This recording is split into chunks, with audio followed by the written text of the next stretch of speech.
lot of eyes are on Israel now because of the Charlie Kirk situation. And it's becoming a lot more apparent to, I guess you would say, a lot of the Christians in America that would align themselves with Israel because of what they've been told in church.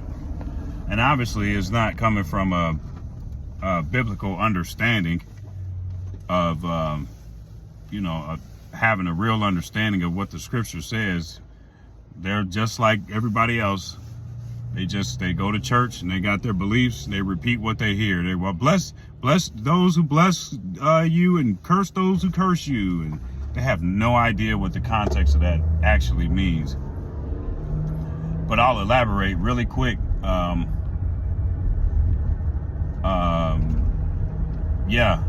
God will bless those who bless Israel and will curse those who curse Israel, but he hasn't really done any of those yet, as of yet, because Israel is still under a curse. God is using the Gentiles in order to implement these curses on Israel. God uses the Gentiles to keep Israel under these curses. So with that being said, obviously they're not studying the book, because how could you not know that these people over in the Middle East are not Israelites? How could you not know that? I mean, you could read the scripture, literally read any part of it. But I mean, there's so many clues in there as to who the people could be and who they could not be. But I mean, let's just go to the more blatant part that explains who Israel would be, or where they would be, or the condition that they would be in right now. For one, okay, let's just go into Deuteronomy 28. It talks about the blessings that Israel has if they keep the commandments, and the curses that they'll have if they don't.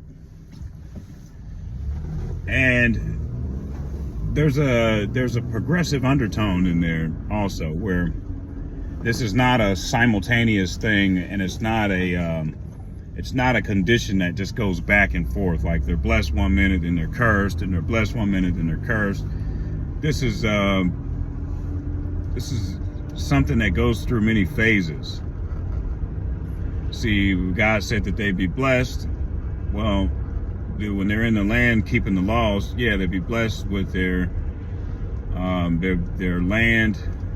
They multiply. They wouldn't have barrenness. Their animals wouldn't be barren. Their crops would yield fruit. They wouldn't have droughts. They get rain in the season. Just what you would consider blessings coming on a nation of people in their homeland, in their livestock, and in their household. And then the curses were just totally opposite. But when you read the curses, you see that there was a progression. They had to, eventually they had to lose. They had droughts, and they had famines, and then they had pestilence, and then they had nations come in, and they had, nations come in and overpower them and take them off of the throne. And it was a progression that took place. And eventually, if you reading through the prophets, eventually you see that it took a little bit of time for them to come all the way down to the full extent of the curses. It's like in the law it says that the foreigners would rise higher and higher above them, and they would be lower and lower and lower as far as status is concerned, compared to the foreigners that were invading them. I mean, so obviously Israel has been taken all the way down. Their political power is diminished entirely. They're not a sovereign nation. Okay, they don't have their own government. Duh.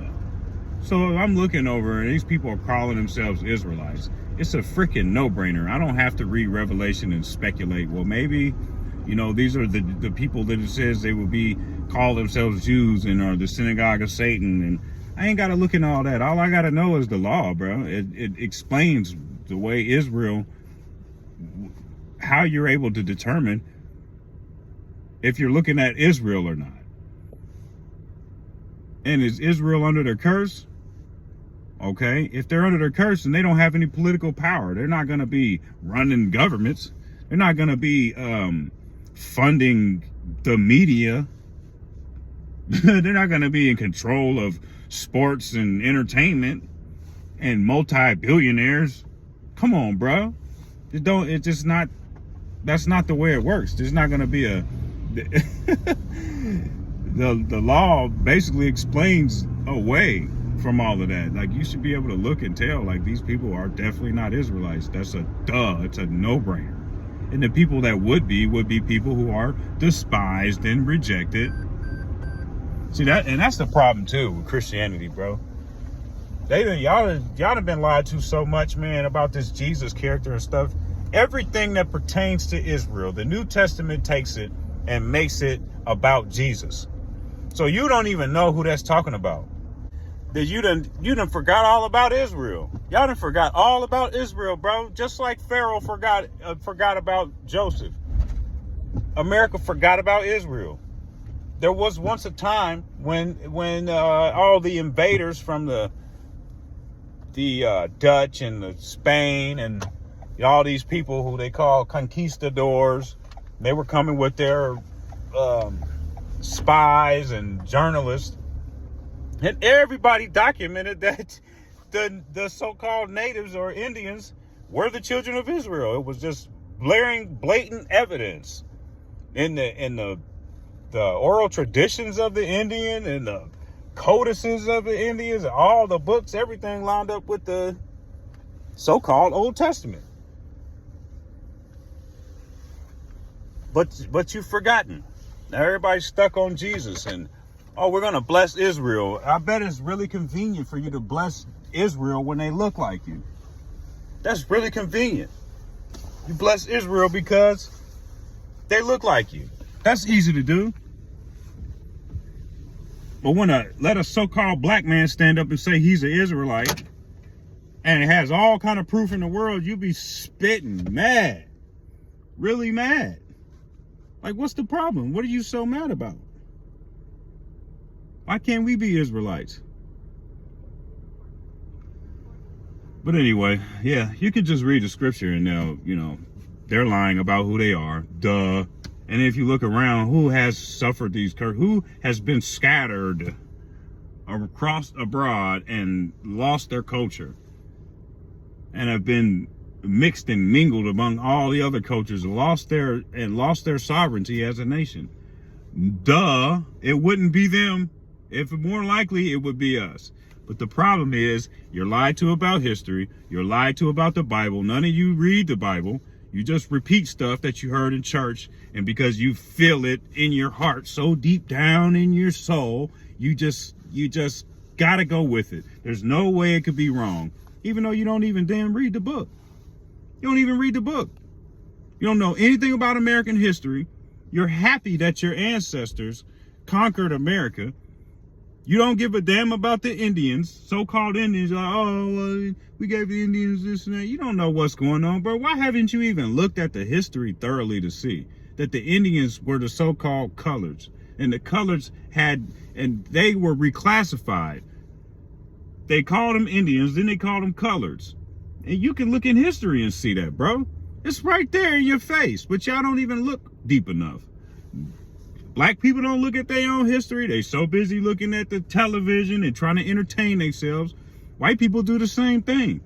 But white people, when they happen to be intellectuals, they're not looking at that history, bro. It just shows that you have contempt toward people. It shows that you feel like your ancestors took this continent fair and square and so the fuck what with the Indians. That's for real how you really feel. Y'all sitting here, if anybody brings up anything about the fact that your ancestors, you're sitting on stolen land, what do? that was old. I don't have any. That ain't got nothing to do with me. What? Ain't got nothing to do with you. So if you riding down the street in a car that your daddy stole a car from somebody, and you riding down the street and somebody be like, hey, bro, that's my car. That's my daddy's car that he was supposed to pass down to me, and you riding around in it. Nah, you got to give me that back. Oh, I wasn't there. It wasn't me. I ain't got nothing to do with that. Hey, man, that's what I got to say to y'all, man. Fuck you, man. This is what I got to say to you with this attitude, man. Fuck you. You know what I'm saying? Hey, man, fuck you, bro. And I ain't the type to sit there and try to go to the court and ask for my car back. I know that's my daddy's car. I'm dragging you about that motherfucker, man. Straight up. The problem is, I just ain't got a damn army to do the shit yet. Because motherfuckers sitting around worried about who the fuck they football team is and shit, bro. I can't even develop a fucking army. But that's what I'm on, bro. You sitting around talking about, y'all got all this information. Y'all don't never read about what your ancestors did to get this goddamn country, bro. None of you. But Israel, yay! We stand with Israel. Man, get the fuck out of here. You're standing on Israel.